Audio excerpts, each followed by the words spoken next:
Da aula de projetos e sistemas mecânicos.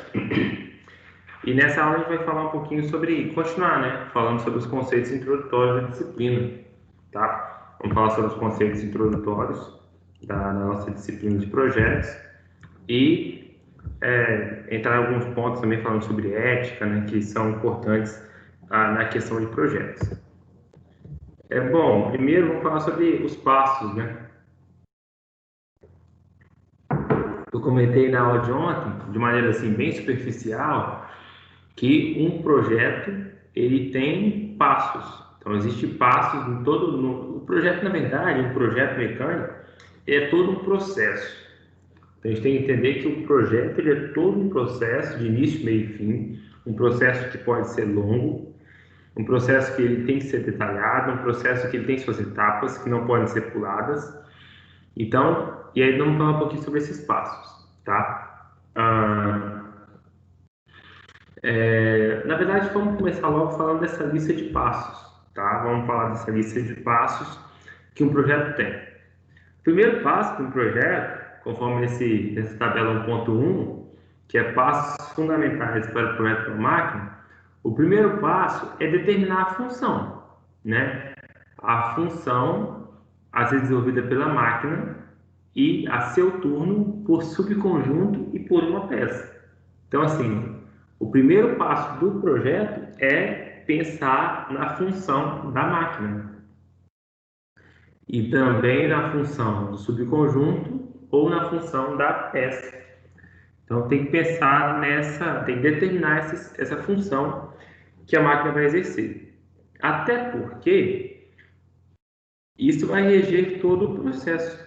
Quando você entende qual é a função, quando você entende para que serve, você sabe aonde você quer chegar. Então, é necessário que você determine bem precisamente essa função. Quanto mais precisa a função, mais você vai ter assim uma precisão também na elaboração do projeto. Imagina só se eu fizesse, sei lá,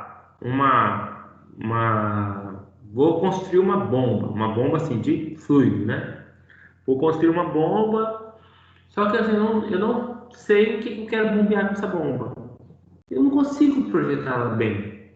Eu tenho que definir também o fluido que eu quero bombear, ou pelo menos uma classe de viscosidade desse fluido, de temperatura, para a bomba ficar bem projetada, né? Então, assim, isso tudo tem que ser levado em consideração. Depois, fonte de energia mais adequada, né? Em especial, atenção para a disponibilidade e para o custo, porque assim, isso também é muito determinante. Por exemplo, eu estou construindo um dispositivo elétrico, seja ele um vidro elétrico para um carro, ou um som automotivo, alguma coisa elétrica para o carro.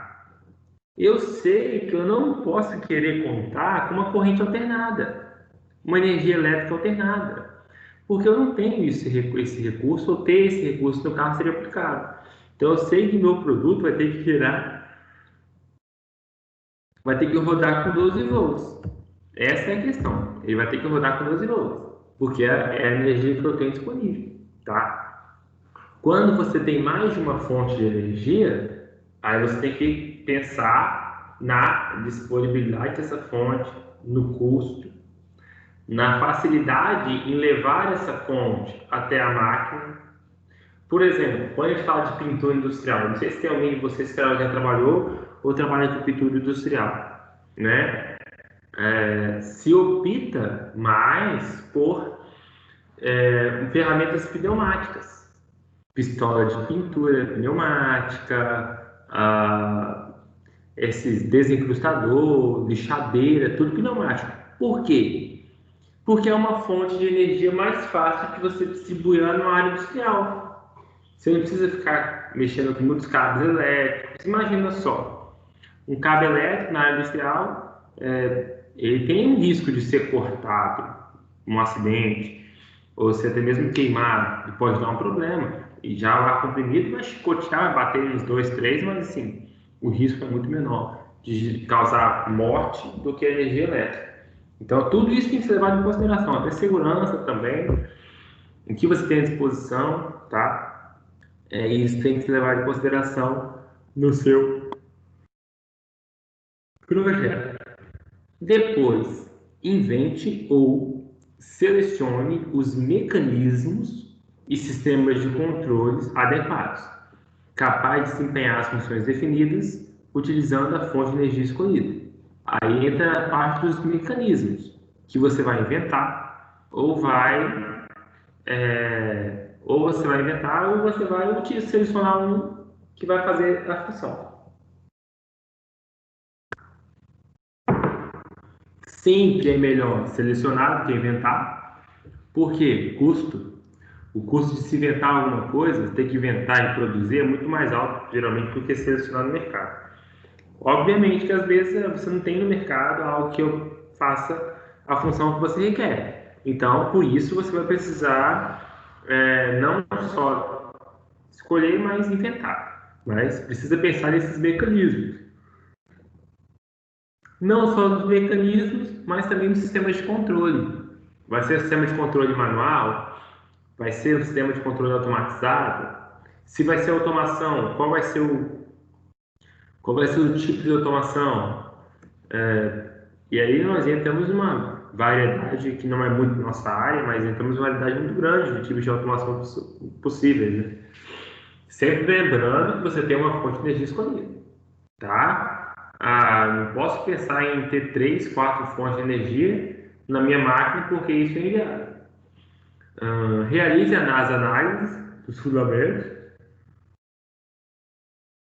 e aí entra termodinâmica, transferência de calor, mecânica dos fluidos, eletromecânica, sistemas de controle e outros. Tem que analisar a engenharia de todos esses dispositivos.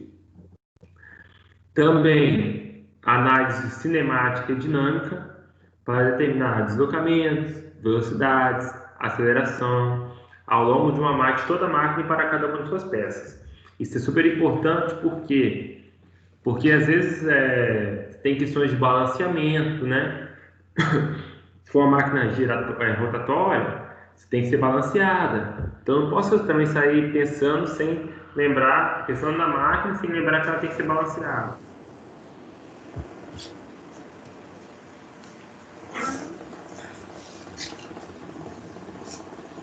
O cara já disse, Jean Gato, fazendo barulho aí no vídeo. Eu mereço.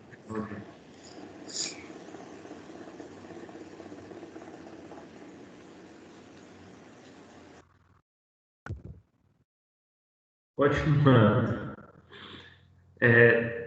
Isso é muito importante, esse passo 6, que é realizar uma análise global de forças para determinar, ou pelo menos estimar, todas as forças que atuam na máquina, de modo a ser possível realizar a análise local de forças, conforme necessário, para o projeto de peças e componentes. Isso aí é muito interessante porque vai levar você a entender qual vai ser a sua estrutura da máquina. Porque eu tenho que ter uma máquina que suporte, né, o esforço que ela for fazer. Então, tem que sempre lembrar de realizar a análise de forças. Ponto passo 7. Desenvolva o projeto de cada peça individualmente para completar a máquina. Lembre-se de que a natureza interativa do processo de projetar implica que sejam necessários, usualmente, várias tentativas e modificações de cada peça, antes de se alcançarem as melhores especificações de geometria de material. Os aspectos importantes do projeto de cada peça estão na tabela 1.2. Então, olha esse ponto, um dos mais importantes na etapa do projeto. Desenvolver o projeto de cada peça de maneira individual, pensando que a máquina tem uma função, né? A máquina tem uma função e cada peça tem uma subfunção que juntas vão fazer a função da máquina. E por isso cada peça deve ser pensada como uma nova máquina. Óbvio que não tão complexa, mas deve ser pensada. Pensado não só no projeto, e quando eu falo do projeto, quando eu falo de desenvolver o projeto de cada peça, é em todas as vertentes. Até pensando como essa peça vai ser fabricada, qual é o melhor material, e às vezes esse pensamento sobre o melhor material está ligado diretamente a como a peça vai ser fabricada.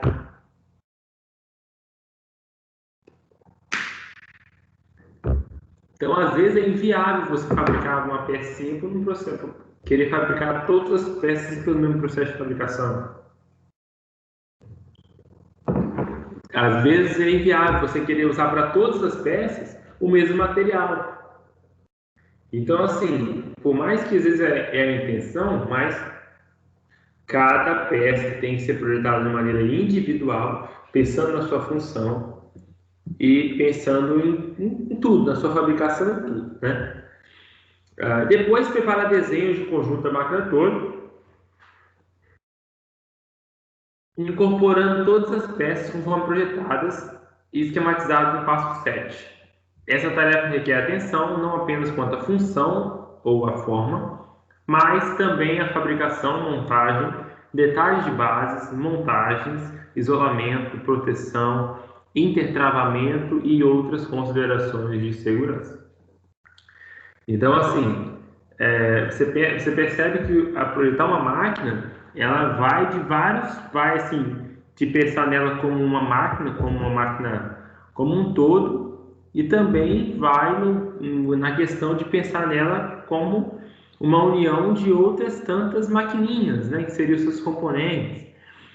E aí, quando você pensa é uma fase do projeto, preparar esses desenhos do conjunto de máquina todo. Esse desenho envolve desenhos de cada peça, envolve vistas explodidas, né? A gente vai falar um pouquinho mais à frente no desenho de montagem, mas envolve tudo, para você entender qual encaixa cada um.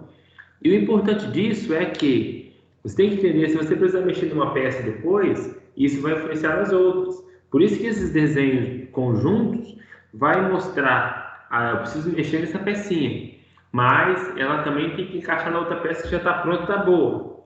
Então você consegue entender melhor para não mexer em uma coisa, aí depois você vai levar você mexer na máquina inteira.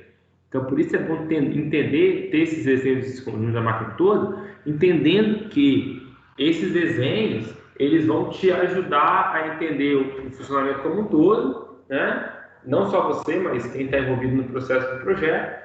E além disso, pensando também se dá para ter uma intercambiabilidade, por aí vai. O passo nono envolve completar esses desenhos que serão utilizados como desenho de trabalho para cada peça da máquina. Esses desenhos são desenvolvidos a partir de esboços do passo 7, incorporando-se as modificações geradas durante a elaboração dos desenhos de conjunto. Também são incluídas todas as especificações, também são incluídas todas as especificações para ajustes, tolerância, acabamento, proteção ambiental, que é muito importante, tá? Tratamento térmico, processamentos especiais em posições decorrentes de padrão da empresa ou da indústria e, obviamente, exigências das normas técnicas. Então, você percebe que nesse passo 9, muito do que a gente falou lá no projeto de detalhamento na aula passada, está nesse passo 9, né? Nesses desenhos, onde você tem que levar em consideração vários aspectos até que quando a gente começa um projeto, a gente nem pensa, que é adequação ambiental, que é normas técnicas, ou isolamento, proteção, intertravamento, considerações de segurança, são coisas que a gente acaba esquecendo. A gente não pensa nisso no começo do projeto, mas aqui deve ser levado em consideração todas essas coisas. Depois, no passo 10, já entra os desenhos de montagem. Vai atualizar os desenhos feitos anteriormente e vai incluir as informações da última versão dos desenhos do passo 9. Os desenhos de montagem com subconjuntos, de fundição, de forjamento ou desenhos para outros propósitos são elaborados de acordo com a necessidade para serem incluídos no pacote de desenho de montagem. E aí, se a peça vai ser feita de fundição, eles têm que ter o desenho de como vai ser o molde. Se a peça vai ser feita por usinagem, tem que ter lá como vai ser usinada, né? Qual é a camaria necessária tudo isso mais. O passo 11 envolve realizar uma revisão no projeto, em que a equipe de projeto e todos os departamentos façam uma análise do projeto, conforme apresentado. É normal a participação de engenharia, produção, fundição, projeto industrial, marketing, vendas e manutenção. E alterar os desenhos de acordo com as necessidades, né? Aqui é quase que uma auditoria, que a gente falou na aula passada, que uma fase audita a outra. Aqui é quase que uma auditoria. Fiz o projeto, fiz a máquina, ela está toda pronta praticamente. Agora eu tenho que passar por uma grande revisão que vai envolver não só a engenharia, vai envolver toda a empresa, né?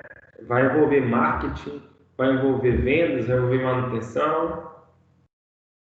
Imagina só, eu construo um robô de limpeza, um robôzinho de... Hoje em dia existe muito isso, né?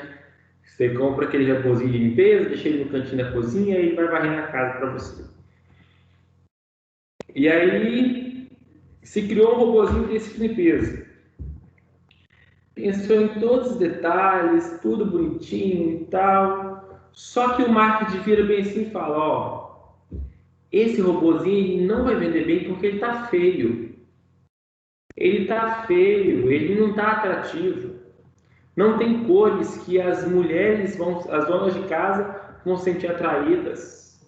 Não tem detalhes, às vezes não tem uma linha, não tem um design que vai ser atrativo. Então precisa mexer. Precisa mexer. Então assim, manutenção. Esse robô, ele tem uma certa dificuldade para você fazer uma abertura nele, para abrir para dar manutenção. E às vezes ele precisa de manutenção mais constante, porque pode entupir, sujeira. Então precisa pensar em uma forma de você abrir com mais facilidade para limpar, para dar manutenção. Então assim, nessa fase do projeto, todo mundo entra, praticamente na empresa, entra para poder entender o que acontece nesse projeto e com isso dar a sua contribuição, tá? Uma coisa que era só da engenharia até então, nessa fase do projeto, nessa fase dessa revisão, mais pessoas dão os seus palpites para poder fazer as modificações necessárias. E aí no passo 12, vai prosseguir com o desenvolvimento e a construção cuidadosa do protótipo para eliminar os problemas que aparecerão nos testes e avaliações experimentais. O reprojeto é tipicamente necessário para desenvolver o protótipo da máquina até em um nível de produto aceitável para a produção e distribuição. E o 13 acompanha os serviços de campo, os registros de manutenção, as taxas de falha, os modos de falha, a manutenção em garantia para os dados de inspeção de campo e as reclamações do consumidor, para identificar problemas de projeto relevantes e, se necessário, projetar modificações ou pacotes de atualização para resolver problemas sérios ou eliminar defeitos de projeto. A nossa sorte hoje é que o mundo é muito globalizado, né? Assim, a internet é tudo muito fácil. Você imagina só, o tanto que os nossos celulares precisam de atualização. O tanto que o telefone atualiza. E ele fala, porque geralmente a atualização não é para melhorar nada, né? Assim, entre aspas. A atualização ela é feita para quê? Na maioria das vezes, para corrigir alguma falha de segurança, para corrigir alguma coisa, algum bug. É para isso que são feitas esse monte de revisão, um monte de atualização do Android. E o que é essa atualização? É uma análise pós-venda. É identificar, ver onde está errando e consertar. Agora imagina só, isso aí depende do quê? Coletar os dados da população e reprojetar. Ainda bem que o celular é uma coisa fácil de mexer, né? Assim, você disponibiliza a atualização, se for uma coisa de software. Se for uma coisa de software, você disponibiliza a atualização, todo mundo baixa, instala e boa. Mas imagina se fosse uma coisa de hardware, se fosse uma coisa física, né? Se fosse um carro, por exemplo. Nem sempre é possível. Então, assim, quanto mais uma empresa se preocupa em ter esses dados da pós-venda, melhor ela consegue projetar uma nova versão ou até corrigir a tempo as falhas. Tá? Imagina,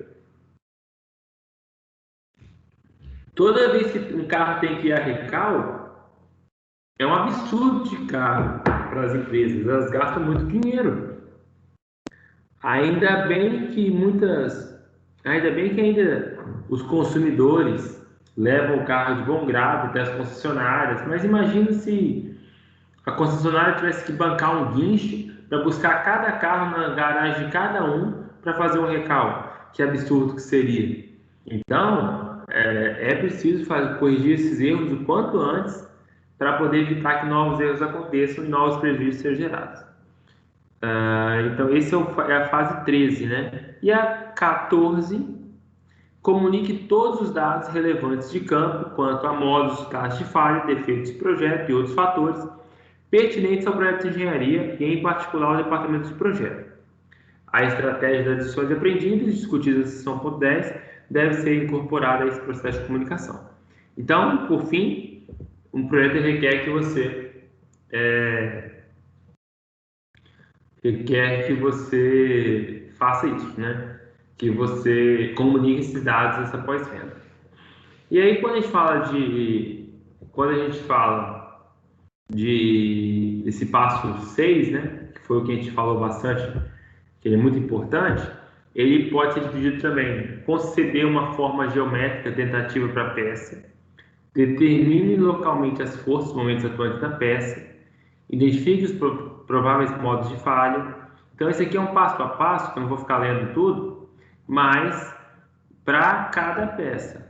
Quando fala aqui, ó, análise global de força de cada peça, projete cada peça, desenvolva o projeto de cada peça individualmente. Esse aqui é os passos para projetar cada peça de uma maneira individual. Eu tenho que fazer dessa forma, projetar cada peça de uma maneira individual, tá bom? Isso aí depois você pode ler com calma essas questões. E aí, conceitos quanto de segurança, quanto a falhas e projetos para a vida segura. Falhas catastróficas de máquinas ou sistemas que resultam em perda de vidas, destruição de propriedades ou degradação ambiental séria são simplesmente inaceitáveis para a comunidade humana e, em particular, inaceitáveis para o projetista dessa máquina ou sistemas que apresentaram falhas. Então, assim, se você vê aí qualquer catástrofe que acontece por conta de um erro, acaba com a carreira do engenheiro, a sociedade ela não aceita mesmo. Ela não vai querer ouvir que você esqueceu de um detalhe, ela não vai querer ouvir que você não teve tempo para fazer todos os testes, não, ela vai simplesmente taxar você e acabou. E se você gerar perda de vidas, destruição de patrimônios, né, ou degradação ambiental séria, não tem desculpa. A sociedade já não aceita, a comunidade não aceita. E também deve ser inaceitável para você, projetista. Isso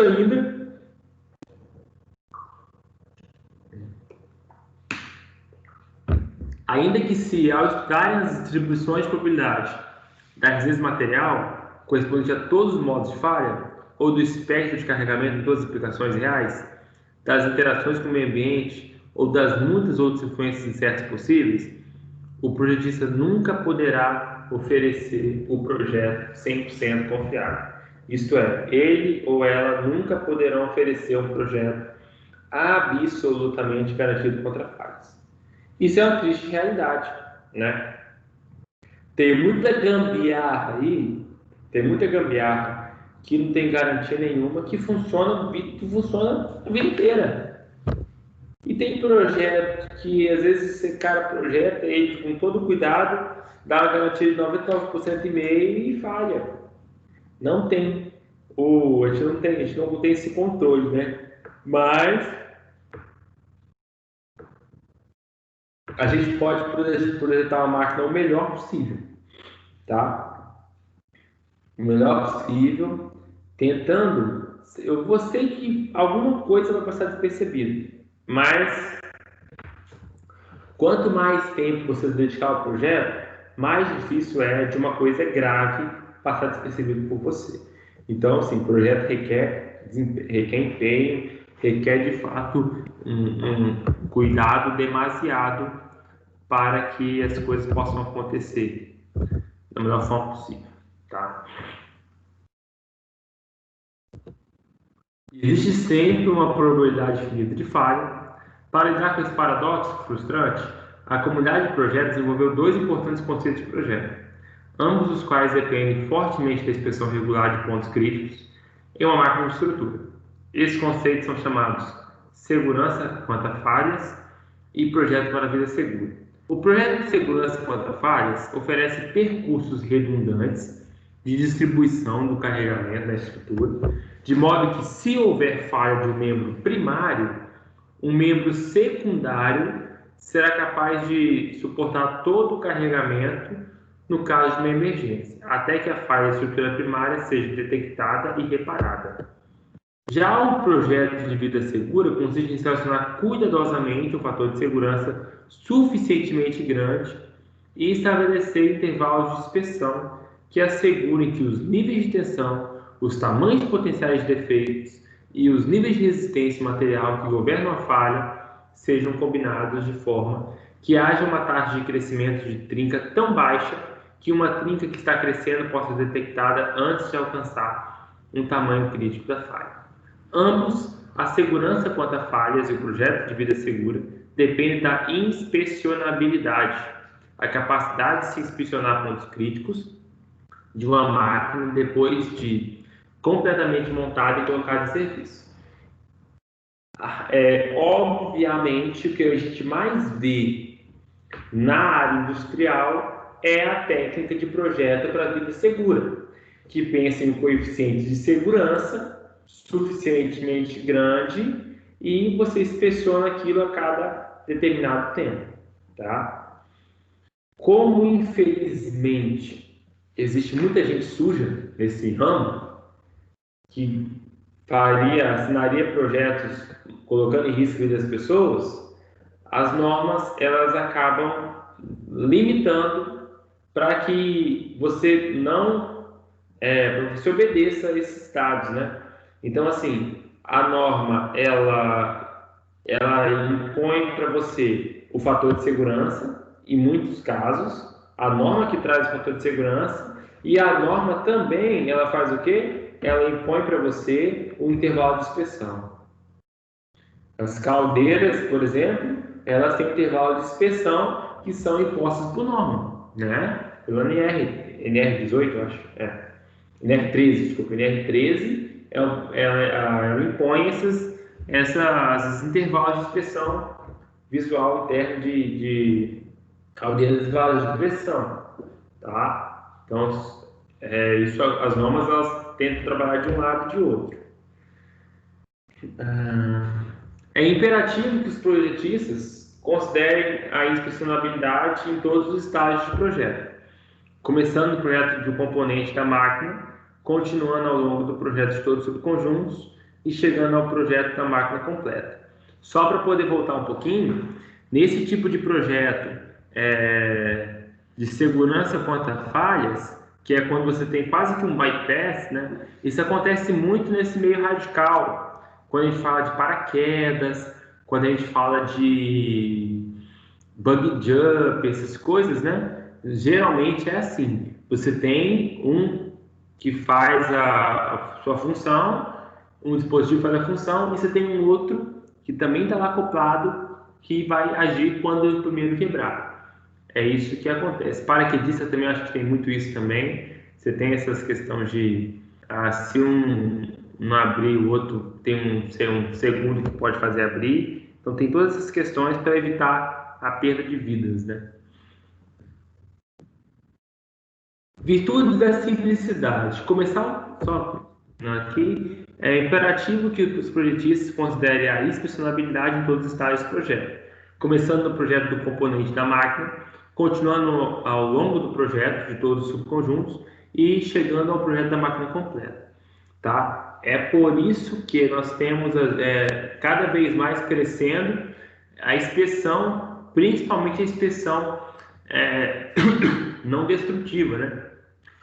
Você vê aí medição de espessura ter sido muito utilizado para você controlar a espessura de uma máquina e conseguir agir antes que ela venha a falhar e por aí vai. Muitas inspeções são usadas visual, não destrutivo, penetrante, partícula magnética e por aí vai. Um monte de inspeção não destrutiva é usado para esses casos. E a simplicidade, começar o projeto de uma máquina, ou de um subconjunto, ou de um componente individual, requer o entendimento claro da função pretendida para o equipamento a ser projetado. Geralmente, a função de uma peça individual não é idêntica à função da máquina como um todo. Peças individuais têm as suas funções especiais inerentes, se combinam para produzir a função geral, como eu já tinha falado, né, do conjunto montado da máquina. Cada peça em uma máquina é importante para a máquina como um todo, mas também ela tem uma vida própria, uma funcionalidade própria. Você vê aí, sim, isso é bem claro. Você pega um carro, cada peça de um carro ela tem uma função diferente, né? A direção tem uma função, o motor tem uma função. Ou você pega vamos reduzir esse sistema para o motor. No motor, cada peça do motor tem sua função diferente. Você tem ali o combustível que entra, você tem as válvulas, você tem os pistões, você tem o eixo virabrequim, tudo, cada um deles tem uma função diferente, tá? E que não é a mesma função do motor como um todo, mas unem-se para formar a função do motor, que por consequência, une-se com as outras peças do carro para formar a função do carro, tá? Antes de determinar numericamente essas dimensões de componente, sua configuração precisa ser estabelecida de uma maneira qualitativa, tá? E aí é a grande diferença, quantitativo e qualitativo. O que é uma análise qualitativa? É saber o que é, como vai ser, qual vai ser a forma, para que vai funcionar. Depois que você fecha isso, que você vai para o quantitativo. E a configuração dessa peça, geralmente, é visualizada através de um esboço, em escala aproximada, que incorpora as características da geometria proposta e sugere a localização de meios de fixação, onde será montada.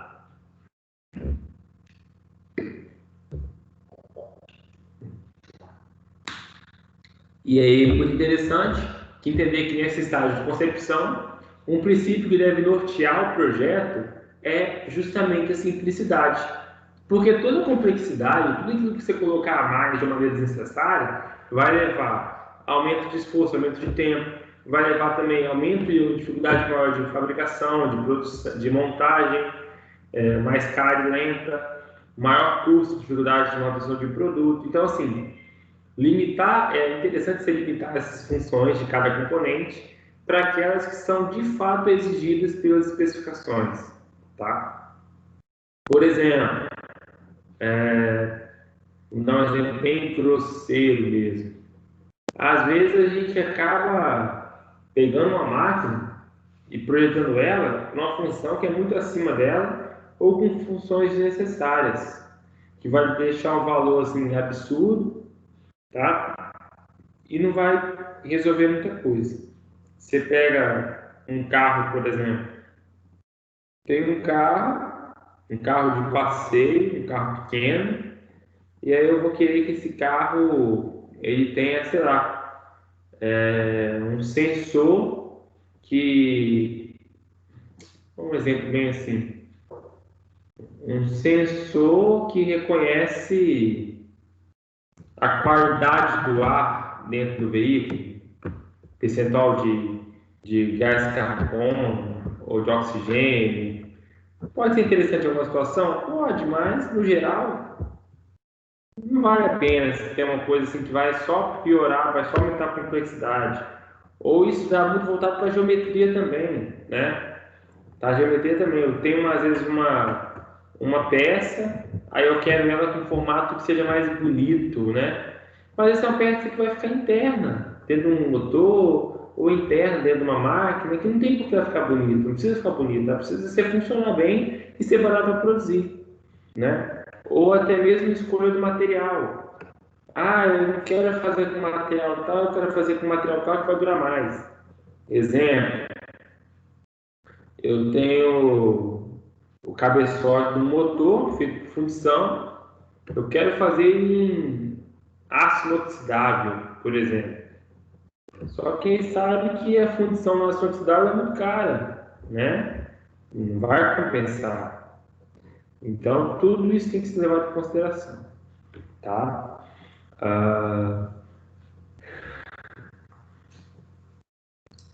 Ah, frequentemente, no projetista, ah, geralmente o que não tem experiência, um desejo interior de continuar agregando funções aparentemente desejáveis ao componente, além daquelas que são especificadas. Cada uma dessas funções agregadas gera a necessidade de um pequeno aumento de tamanho, resistência ou complexidade da peça considerada.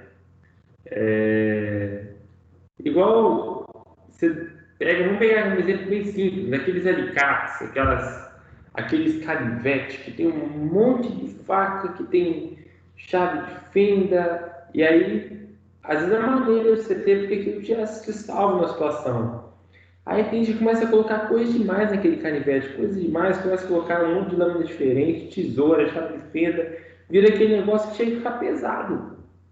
Aí não é uma coisa interessante que você tem no bolso mais. É melhor ter na caixa de ferramenta. Mas eu tenho na caixa de ferramenta, eu posso ter cada uma das ferramentas separadas, né? Que até dura mais.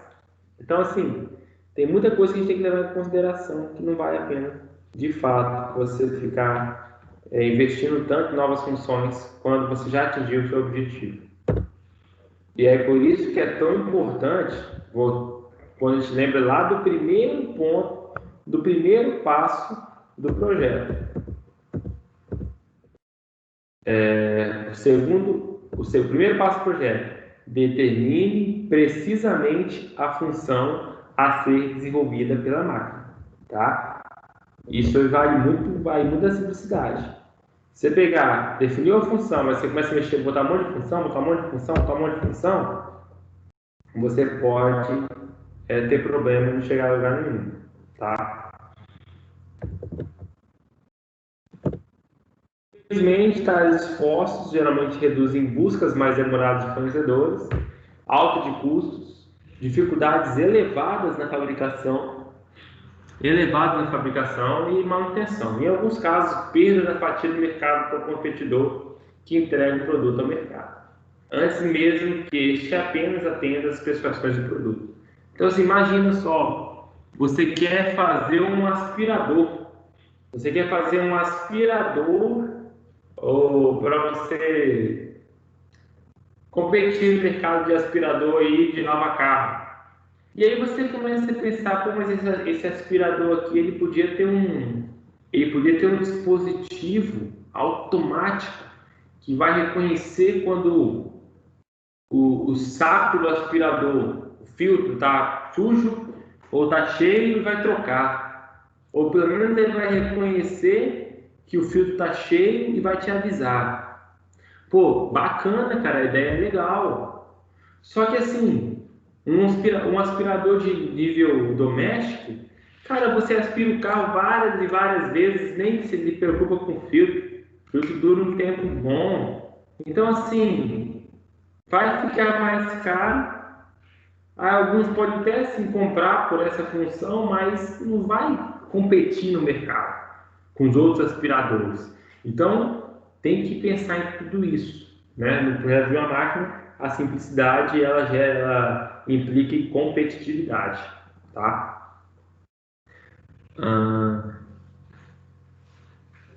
e a simplicidade do projeto implica em geometria simples, número mínimo de componentes individuais, uso de componentes e peças padronizadas, fáceis de alinhar a montagem, que permitam manobras de montagem em uma única direção. Finalmente, ajustes, tolerâncias e equipamentos não devem ser mais restritivos do que o necessário para atender às especificações exigidas. Então, tudo isso influencia, tá? Às vezes eu quero fazer, sei lá, uma máquina que vai ter uma transmissão por correias.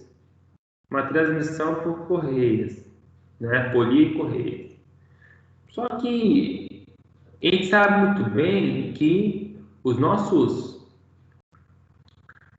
correias, as nossas fornecedores de correias aqui na região sempre é um pouco mais difícil de achar, né? Você acha mais correias para carro mesmo. Agora, se pegar uma correia muito específica, uma função muito específica, você não acha com tanta facilidade. Então, se eu puder pensar em adaptar uma correia de carro nessa máquina, melhor, que eu acho ela com mais facilidade. E aí você vai ter uma facilidade maior de trocar essa correia também, sem gerar um custo muito alto. Então, tudo que possa simplificar, que possa reduzir o número de componentes de um projeto é bem válido. Além disso, vamos pensar nas estratégias das lições aprendidas.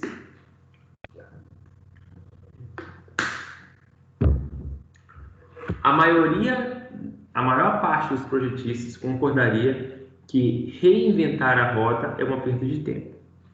E embora a falha de aproveitar a experiência seja um problema bastante difundido. Na década passada, o Exército dos Estados Unidos formulou um sistema de lições aprendidas para melhorar a eficiência em combate por meio da implementação de um esforço organizado para observar problemas em loco, analisá-los em revisões posteriores, refinando-os em lições aprendidas e disseminando as lições aprendidas de tal forma que os mesmos erros não se repetissem. O sistema tem provado ser um processo eficiente para a correção de erros e a manutenção do sucesso para a aplicação de lições aprendidas. Embora o conceito aprendendo com a experiência não seja novo, esforços organizados nessa direção não são raros na maioria das companhias.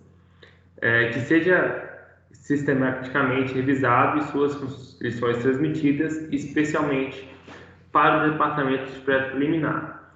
Então, isso aqui, galera, você já deve ter ouvido essa expressão, não está só no projeto, não. Hoje em dia, segurança do trabalho tem usado muito isso, lições aprendidas, né? No caso nosso, nós projetamos máquinas, nós projetamos dispositivos. No caso da segurança do trabalho, se pensa em procedimentos, se pensa em como executar tal atividade de maneira segura, né? E aí eles pegam todos os acidentes que ocorrem numa parada geral, numa obra, numa empresa, numa manutenção de rotina e trabalham com as lições aprendidas, né? E essas lições aprendidas levam a não cometer os mesmos erros em novas situações semelhantes. Então, uma avaliação efetiva de falhas em serviço, uma parte importante de qualquer estratégia de projeto orientada por lições aprendidas, necessita geralmente de um exame minucioso feito por uma grande equipe de especialistas, incluindo, no mínimo, um projetista mecânico e um engenheiro de materiais, ambos treinados nessas técnicas de análise de falha. Muitas vezes, o engenheiro industrial também é engenheiro de campo. Essa equipe ela vai ter como incumbência analisar a falha e descobrir a sua causa iniciadora, identificar a melhor solução e reprojetar o produto para a prevenção de falhas futuras. E aí, o que eu acho interessante na engenharia, quando a gente fala dessa análise de falha, é que além da análise de falha, ela ser uma ferramenta essencial para você melhorar os projetos, tem muita gente que tem trabalhado para melhorar a análise da falha, né? Porque entende que analisar bem uma falha vai te dar um resultado positivo lá na frente. Tanto é que cada dia que passa, novos métodos mais eficientes têm surgido de análise de falha. E às vezes essa análise ela acontece antes da falha maior, antes da falha catastrófica. Por exemplo, na dinâmica, Quando você tem um dispositivo de rotação e esse dispositivo ele começa a vibrar, por exemplo, cara, a análise de vibração foi uma das ciências que aumentaram, cresceram demais. Você consegue, só pelo espectro da análise de vibração, saber qual é o defeito. Se é desbalanceamento, se é desalinhamento, se é empenamento.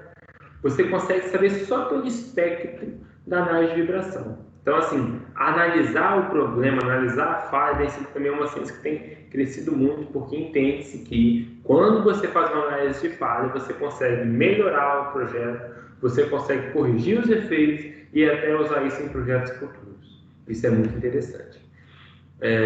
O desafio final que as lições aprendidas, o desafio final é, de fato, assegurar que as lições aprendidas sejam utilizadas. A estratégia de lições aprendidas não vai ter sucesso a menos que a informação gerada pela equipe de análise seja compilada e disseminada. Nenhum projeto está completo até que seja sistematicamente revisado e suas lições transmitidas, especialmente para o departamento de projeto preliminar. Elementos de máquinas, subconjunto e o equipamento completo. Uma máquina bem projetada é muito mais do que um grupo interconectado de elementos individuais. Não apenas as partes individuais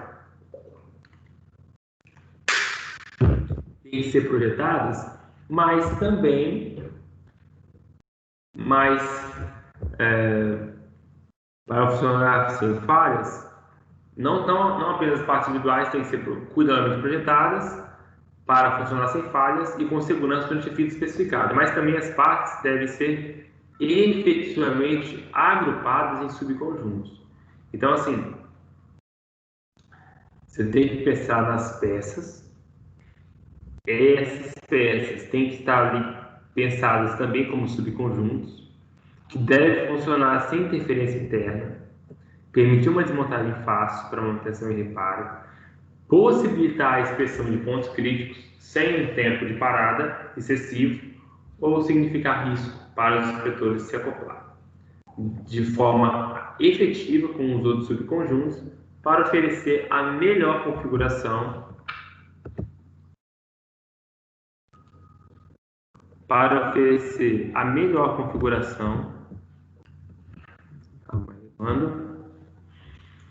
de sistema integrado para atender a função do equipamento como um todo. A montagem completa da máquina sempre requer um quadro ou uma estrutura de sustentação dentro da qual ou sobre a qual todos os subconjuntos e sistemas de sustentação são montados. Né? Isso aí é parte de estrutura. Embora o projeto de um quadro possa ser baseado tanto em resistência quanto de deflexão, a necessidade de rigidez para evitar mudanças dimensionais é o critério de projeto mais usual para um quadro de sustentação da máquina. Como no caso de um projeto adequado de subconjunto, quadros e estruturas de sustentação devem ser projetados para permitir um livre acesso dos pontos críticos de suspensão, de manutenção e aos procedimentos de reparo, bem como as proteções e intertravamentos para a segurança dos funcionários. Os princípios básicos para projetar quadros de máquinas ou de estruturas não são diferentes dos princípios para projeto de qualquer outra parte de máquina. E a metodologia da tabela 1.2 é válida. Embora a ênfase desse texto seja no projeto de elementos de máquinas, é reconhecida a necessidade de uma crescente integração da manufatura, da montagem e dos requisitos de inspeção no projeto de projetar em um estágio precoce. Uma filosofia extensamente diferenciada como engenharia simultânea. Então, nessa parte, fala muito sobre o cuidado que você tem que ter para permitir, ao projetar as peças e os subconjuntos, a inspeção.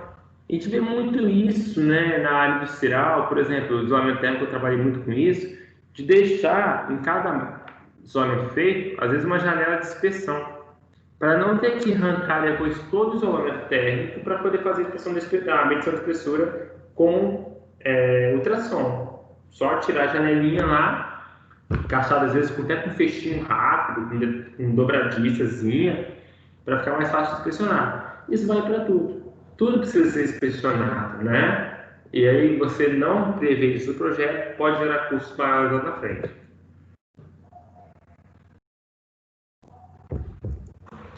Falando dos códigos e das normas de projeto, e das normas nesse processo de projetar, não importa o quão bom, quão perspicaz seja o projetista, e não importa quanta experiência ele tem, a familiaridade com os códigos e as normas, ela é essencial. Até porque não adianta você projetar uma máquina que não vai poder ser utilizada por conta de norma, tá? Então, a adesão dos códigos e as normas pode oferecer uma orientação baseada na experiência para que o projetista do que constitui a boa prática daquele campo e garante que o produto está em conformidade com as exigências legais aplicáveis. Normas são documentos consensuais, formulados por um esforço cooperativo entre organizações industriais e outras partes interessadas, que definem a boa prática em um determinado campo.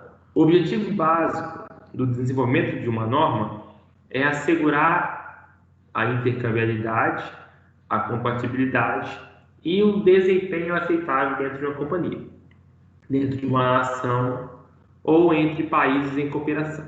Norma internacional. Galera, quando a gente fala de norma, eu acho interessante pra caramba que muitas normas são iguais. Muitas normas são muito parecidas. Muitas normas, a nível estadual, ou nacional, ou internacional, ou nível empresarial, têm muitos pontos em comum. Então, assim, não, eu estou projetando uma peça que vai ser usada na área da Suzano. Então, eu tenho que pegar a norma da Suzano, a NBR e por aí vai.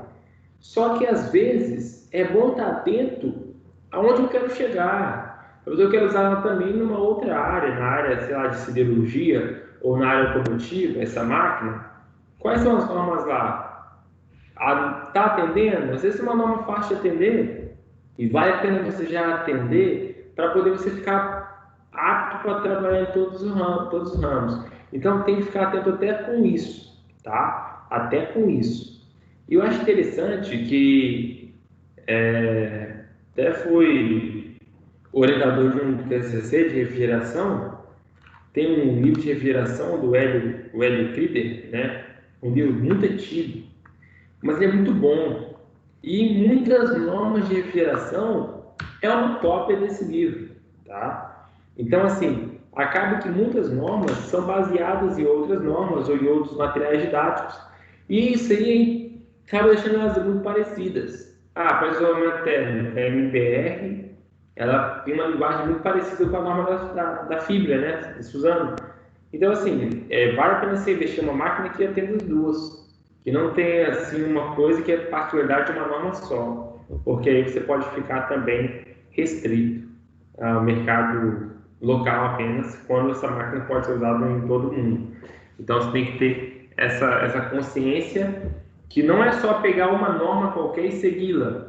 Você tem que pensar em todas as normas que envolvem a sua máquina, que envolvem ou que um dia possam envolver. Isso é interessante, pensar nisso também, não só em simplesmente você pegar uma norma qualquer e achar que está tudo certo, tá bom? Essas normas, geralmente, elas escrevem um nível mínimo de aceitação pelo grupo que a formulou, sendo normalmente consideradas como recomendações ao usuário de como realizar a tarefa abrangida na norma. São preparadas, compiladas e distribuídas pela ANSI 23, ISO 24 e dentre outras organizações. Na verdade é só a ASI e ISO. Esse 23 aqui e 24 é só uma adendozinho, tá? E aí você tem as normas, né? Aqui no Brasil a gente também tem a norma Petrobras, a norma NPR e por aí e tantas outras, tá? Os códigos são documentos obrigatórios, compilados por órgãos governamentais, que têm o propósito de salvaguardar o bem-estar geral de seus componentes e prevenir prejuízo a propriedades, ferimentos ou perda de vidas. Os objetivos de um código são atingidos ao exigir o uso do conhecimento e das experiências acumuladas para a tarefa de evitar, eliminar ou reduzir riscos definíveis. Os códigos são usualmente considerados condições mandatórias que dizem ao usuário o que fazer e quando fazer. Muitas vezes incorporam uma ou mais normas, dando a elas força de lei, tá? Tem uma diferença. Norma, qualquer um pode fazer norma. Você não é obrigado a seguir, a menos que algum código use uma norma e dá essa norma uma força de lei. Norma não é lei. Ah, mas então quer dizer, se eu vou fazer um serviço na Fibria, eu tenho que usar a norma dela? Não, ela é a dona. Se ela falar que tem que usar, né? O cliente tem sempre razão. Mas não é lei, tá? Norma NBR não é lei. Mas se um código torna ela força de lei, tem que fazer conforme força de lei. Beleza? Então, isso é bem interessante a gente entender. E aí, a responsabilidade do projetista, ela inclui a pesquisa de todos os códigos e de todas as normas relacionadas à concepção do seu projeto em particular. A falha do projetista em adquirir um conjunto completo e abrangente de documentos aplicáveis é considerada extremamente arriscada no ambiente litigioso atual, desde que os clientes e o público em geral esperam que todos os produtos vendidos no mercado sejam seguros para o uso planejado, como também para o uso não planejado, ou ainda o seu mau uso. Um projetista e sua companhia que não sigam os requisitos dos códigos podem vir a ser acusados de má conduta profissional e estar sujeitos às demandas judiciais. Além desses pontos já destacados pelo texto, nós ainda existem ainda no país selos de qualidade, né? Por exemplo, existe o famoso selo do Inmetro. O selo do Inmetro, dado a produtos, garante a qualidade daquele produto. Apesar que hoje em dia a gente vive tanta a época da importação e de tanto produto chinês no país, estrangeiro no país, que quase o selo do Inmetro ele perdeu o valor. Ele perdeu o valor. Mas assim, antigamente, cara, o povo fazia questão de colocar nas propagandas que tinham o selo do Inmetro, né? Porque significava que tinha uma certa qualidade. Hoje, essa questão do selo do Inmetro, ela quase se não vê mais isso nos produtos. Mas além disso, pode ter também certificadores que dão qualidade a produtos ou até mesmo empresas. E aí, para fechar, vamos falar sobre a ética no projeto de engenharia. Como todos os profissionais, os engenheiros têm um profundo dever de proteger o bem-estar público. Tá? Vocês vão falar isso no juramento. Nós temos que trabalhar em prol da sociedade, do bem-estar de todos, atuando com um nível mais alto de honestidade e de integridade em seu exercício profissional. Isto é, engenheiros devem ser ligados com a devoção aos mais altos princípios da conduta ética e moral. Ética e moralidade são formulações do que deve ser feito e de como deve se comportar o engenheiro na sua profissão. Engenheiros de projeto têm uma responsabilidade especial por um comportamento ético em função da saúde e do bem-estar do público, que está em geral assentado na qualidade, confiabilidade e segurança dos seus projetos. Falando em termos gerais, a ética ela se apoia na convicção do bem e do mal, do certo e do errado, ou de comportamentos apropriados ou inapropriados. Tão simples quanto esses conceitos podem parecer, dilemas éticos muitas vezes surgem porque razões morais podem ser oferecidas para justificar dois ou mais rumos de ação opostos.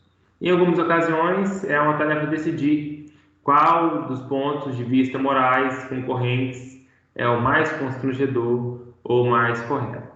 Para tratar essas questões éticas no trabalho, muitas vezes são formadas comissões de ética para estudar e esclarecer esses dilemas.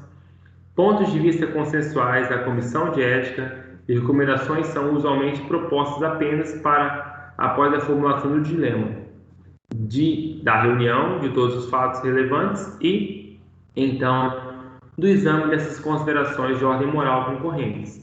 tais pontos de vista da comissão normalmente revelam um nível de consenso dentro da comissão. Para ajudar os engenheiros a exercer sua profissão de forma ética, princípios e regras devem ser formulados e distribuídos por um grande número de associações profissionais de engenharia. O Model Guide for Professional Conduct e o Code of Ethics for Engineers são dois bons exemplos. O código distribuído pela NSPE inclui um preâmbulo, 6 princípios fundamentais, 5 regras de prática e 9 obrigações profissionais. O preâmbulo e os princípios fundamentais são mostrados na figura abaixo. No final das contas, contudo, o comportamento ético traduz-se em uma combinação de senso comum e da prática responsável de engenharia. Então, assim, qual é o preâmbulo desse código? A engenharia é uma importante profissão acadêmica. Como membros dessa profissão, espera-se que os engenheiros apresentem os mais altos níveis de honestidade e integridade. A engenharia tem um impacto direto e vital na qualidade de vida de todas as pessoas. Consequentemente, os serviços prestados por engenheiros, eles exigem honestidade, imparcialidade, integridade e equidade e devem ser dedicados à proteção da saúde pública, da segurança e do bem-estar. Engenheiros devem se portar sob um padrão de comportamento profissional que exige a adesão aos mais altos princípios da conduta ética. E esses princípios são defender de forma soberana a saúde, a segurança e o bem-estar de todos. Executar serviços apenas nas áreas de sua competência, isso é muito interessante. O CREA, baseado no CONFEA, ele fala o que você pode fazer como engenheiro mecânico, tá? Porque muitas vezes surge, cara, você não quer projetar uma estruturazinha de civil aqui para mim, não, tá, uma lajezinha. Não, se não é a sua área, não se meta. Isso é questão ética, tá? Emitir declarações públicas apenas de forma objetiva e verdadeira, agir para cada empregador ou cliente como um agente leal ou um depositário, evitar os atos enganosos e conduzir-se honradamente, responsavelmente, eticamente e legalmente, de modo a intensificar a honra, a reputação e a utilidade da profissão, tá? Ficar com um pouco mais melhor para ler. Mas assim, é fundamental seguir esses princípios. Hoje, com o mercado competitivo, muitas propostas surgem para você fazer um serviço em outra área, para você assinar algo sem ler ou assinar algo sem ter domínio.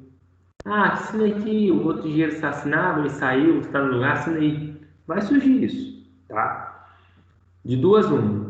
Ou você se mata, se for alguma coisa de engenharia mecânica, se mata de estudar e aí vê se de fato tá bom o projeto e aí assina ou não assina, tá? Ou não assina. Já aconteceu comigo algumas vezes e eu optei por assim, ó, eu vou assinar, mas eu preciso de um tempo para ler e para dar minhas ponderações. Porque, né, acontece muito, né, de você estar na empresa e aí eles inventam um dispositivo, funciona, então assim, e aí o cliente pede uma RT, você tem que fazer. Eu só fazia se eu testasse, se eu garantisse que ia funcionar. Fiz uma até esse ano. Fiz um projetinho de uma estrutura metálica de alumínio, mas assim, eu fiz do zero mesmo, fiz todos os cálculos, estática e tal. Não quis nem usar aplicativo para quê? Para garantir que não ia acontecer nada. Antes de assinar, o cara falou assim, não, mas pode ficar tranquilo que não vai... Não, tranquilo não vou ficar não, vou ter que calcular tudo de novo para garantir de fato que vai dar tudo certo. E mesmo assim, apliquei um fator de segurança de 5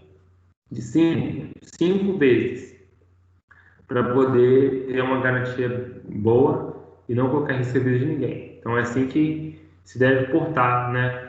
Pelo menos o mínimo que você tem que fazer para poder, conforme o código de ética para engenheiros. E a ética também é um ponto muito importante de um projeto mecânico. Beleza, galera? Falei demais?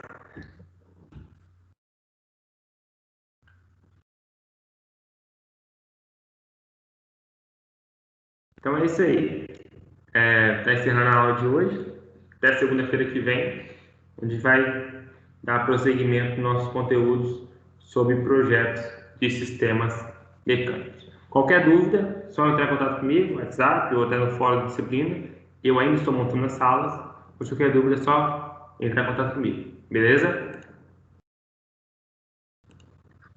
Beleza.